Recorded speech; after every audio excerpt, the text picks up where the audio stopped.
to the Chronicles, told by the Chronikle, cases of the missing, murdered, and unsolved. I'd like to thank everyone for watching today, and don't forget to head over to thecertifiedroracle.com, where you'll find source information for today's episode. And be sure to hit that like and subscribe button so you never miss a case. Let's get started with Chronicle number 27, the Selinda Winegar case. The year was 1979. Parents were taking their kids to get Happy Meals. Meanwhile, My Sharona, Don't Bring Me Down, and Escape, the Pina Colada song, were blaring out of the speakers of Pontiac Firebird Trans Ams teens borrowed from their parents to hang out with their friends at the bowling alley on Friday nights. If going out was not your thing this weekend, try staying home, watching the Dukes of Hazzard, Family Feud, or Taxi. Perhaps you're just up in your room after dinner instead of watching TV with your family. Well, this was exactly what the case was for one family whose daughter left one night and never returned home.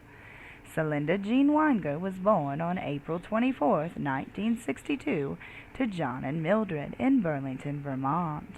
She was the youngest of 6 siblings. When she was born, she already had a sibling that was 13 years old.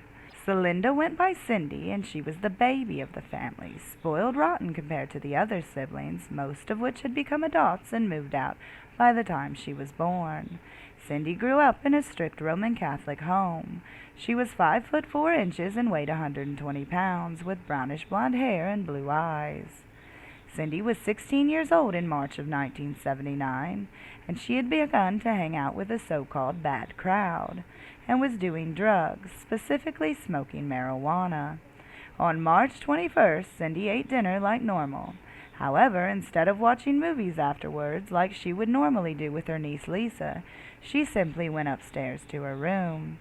No one would see her come back down. Cindy's home was located at 101 Forest Street at the edge of the Winooski River. Some strange things were happening to Cindy here before she vanished. Her niece Lisa remembers playing cards with Cindy when gunshots rang out coming through the window of the home. Lisa believes they came from across the river. Cindy was receiving menacing phone calls. Mildred, her mother, took action and changed the number and had it not listed to stop the calls. However, not long after Cindy was reported missing, the family received a call from a man who said, quote, "If you want your daughter, she is tied up dead at the bottom of the Winooski River," end quote. No one knows who the caller was. Remember, their number was no longer listed, so it had to be someone who knew the new number. The family did call the detectives on the case. However, the river was never searched. Police believe she was not abducted and that she left of her own accord. Several people claim to have spotted Cindy in the days after she vanished. In 1981, her dad drowned close to the family home. A relative would come forward and said they saw her at the back of the St. Mark's Catholic Church on the day of her dad's funeral. A cousin would also come forward and say he saw her on Church Street in Burlington. However, none of these sightings have ever been confirmed. No one knows what happened that day or even when Cindy left. Her sister says if she is alive and doesn't want anything to do with them, that's fine. Just go tell someone you're okay so we can know you're not dead. Her mother has since passed too, but her siblings continue to look for her and refuse to declare her dead, as they all feel she is very much alive. If you have any information on this case, please contact the Burlington Police Department, Vermont, at 802-658-2700, or contact the National Center for Missing and Exploited Children at 1-800-THE-LOST. That's 1-800-843-5678.